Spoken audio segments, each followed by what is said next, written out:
আজকে বিড়াল যখন গাছে উঠল, ভারতের নির্বাচন কমিশন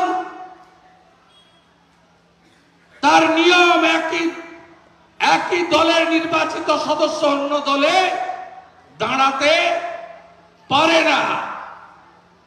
তিনটে গেছিল আমাদের কাছ থেকে, একটা বিশ্বজিৎ দাস বাগদা, একটা মুকুটমণি অধিকারী রানাঘাট দক্ষিণ, আর একটা এখানকার এই কল্যাণী।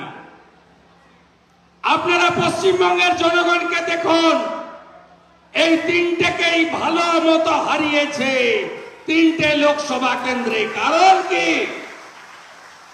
কারণ হলো গাছেরও খাবো, তলারও কুড়াবো, এ হতে পারে না। তাই 47,000 ভোটে আপনারা এগিয়ে রেখেছেন। গোটা ভারতবর্ষে 293 আসন নিয়ে নরেন্দ্র মোদী তৃতীয়বার প্রধানমন্ত্রী হয়েছেন। শক্তিশালী সরকার হয়েছে। 2029-এর আগে কোনো গল্প নাই বন্ধু।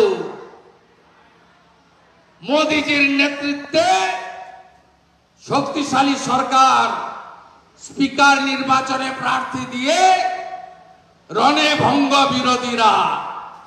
মোদীজি একটার পর একটা যুগান্তকারী সিদ্ধান্ত নিচ্ছেন। পশ্চিমবঙ্গে হ্যাঁ, আমরা 22 পেলে খুশি হতাম, 12তে আটকে গেছি।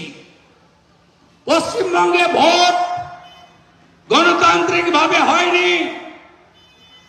পশ্চিমবঙ্গে এবারে আমরা বিজেপি প্রতিষ্ঠার পরে সবচেয়ে বেশি ভোট পেয়েছি।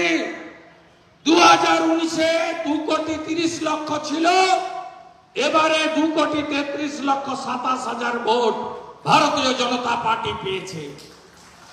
আমরা 21-এ 38.13% ভোট পেয়েছিলাম, এবারে 38.63% ভোট পেয়েছি।